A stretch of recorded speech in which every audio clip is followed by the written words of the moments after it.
Stephen A., who's more important to their team, Giannis or Kyrie? I think it's Kyrie, and I think it's easily Kyrie in this particular situation. I think we need to understand something. And again, I'll leave it to Max to talk about the Bucks because he's been talking about the Bucks a lot. So I'll leave it to him. But I will say this.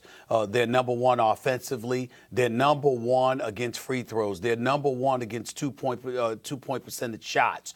This is an elite defense. It's an elite offense, primarily because you've got the Greek Freak finishing in the paint, surrounded by a whole bunch of three-point shooters. I'm not blind. If you're going to bet your money, you bet on the Bucks. But here's the reality of the situation. You look at Kyrie Irving, the closer that he is, the spectacular player, the showman that he is, particularly during this time of the year, and it speaks for itself. But then when you couple that with the fact that he's so desperately needed, and you look at what Boston has been this year, the reality is that the only reason to believe that Boston is going to win this series is because you're holding out the hope that the spectacular version of Kyrie Irving will show up and show out in ways that very few in NBA history have been able to do, which includes him, by the way, because he's been one of the few to be able to do it. That's really Boston's only hope in this particular series. Let's keep in mind when the Celtics had their lone victory November 1st, if I remember correctly, in the three meetings they faced each other this year, Milwaukee outscored them by 40 in the paint. But Boston had launched, I think they had made like 24 threes that game. Okay, so when you're looking at their perimeter shooting, which is going to be led by Kyrie, because either he's going to take them or he's going to create them for others, that's going to be the key, not just the key, but really the only way that Boston could win this series. So in light of that reality, that to me, that validates why Kyrie Irving is so much more important, because Milwaukee can do some of the things that they do without the Greek Freak. Boston can't do anything without Kyrie this particular year. Yeah, except that they went, you said this particular year, except that they went to the conference finals without Kyrie or Hayward last season. Look, the Boston Celtics are deep. One of the reasons that we liked them so much before the season started was not just the starting five. That was a huge part of it, but they have a bench. They don't have Kyrie if it's Rozier or Marcus Smart. They're still good. Last year we saw that.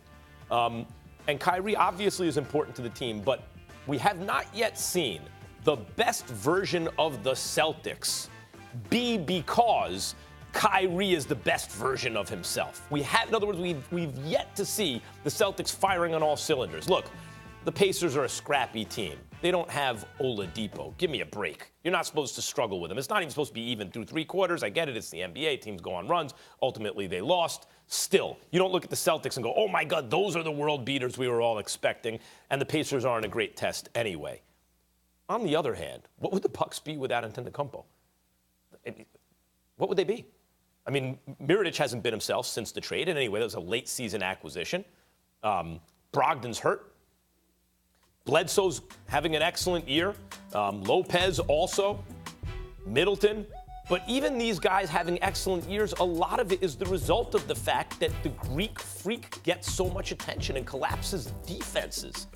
He is absolute. At best, if the Bucks were a deeper team, they could be a real good regular season team that would fold in the playoffs. Thinks Budenholzer's last team, the Atlanta Hawks. But with the Greek Freak, they're title contenders. Also, how is the Greek Freak, how is Antetokounmpo going to play under pressure? 2 years ago, his second playoff run, 24.8 points, 9.5 rebounds, 54% from the field. Last year, 57% from the field, 25.7 points, 9.6 rebounds.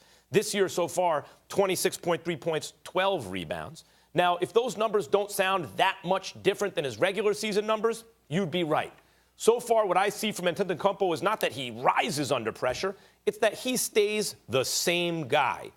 But the same guy is the best player in basketball. That's who the same guy is. He's continuing to be the best player in basketball. I'm not pretending that they have this enormous challenge in front of them and we can really gauge this as though it's the crucible of the playoffs yet for the Greek Freak.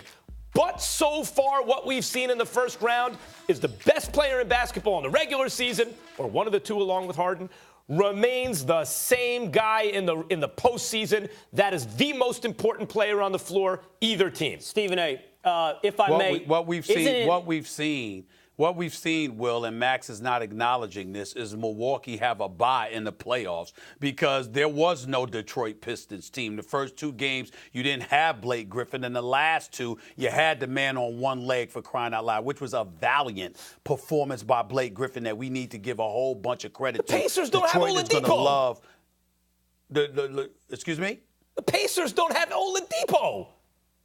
Yeah, I know that, which is why I said that. But you remember, I was talking the same thing about the Indiana Pacers. I was saying the same thing about the Indiana Pacers as well. But the difference is that the Indiana Pacers were considerably better, even without Oladipo, than Detroit could ever hope to be. And that's why we give so much credit to Blake Griffin for going out there on one leg and trying his best. But they really didn't have a team. When you look at Milwaukee and what they bring to the table, when you look at the adjustments, because it's pretty much the same team, what the team has looked like with Budenholzer compared to what they looked like without him last year is night and day. The Greek Freak was there last year when they lost in the first round in 7 games to the Boston Celtics. He was there last year. He was averaging better than 25 a game. He was doing his thing, but he wasn't utilized effectively enough, and the pieces and the parts around him weren't utilized effectively enough. I think this year, I'm not talking about last year, but this year, the Boston Celtics, to me, took a step back when Brad Stevens inserted Gordon Hayward into the mix prematurely. And I think you combine that with the way that Milwaukee has looked this year. Yes. I think Milwaukee, even without the Greek Freak, would have been a better team than the Celtics without Kyrie Irving. I disagree with that, but I will say this. When you replace essentially Thon Maker in the starting lineup with Brook Lopez in the kind of season he's had as a rim defender and three-point bomber. That's legit. When you take, That's when legit, you get, Max. Yeah, right. And once you get Mirotic late season, we even haven't seen really Mirotic in this team yet. He's an underrated defender, too. The Greek Freak is surrounded by guys that can not only bomb from 3, all of them, but they can also defend, all of them.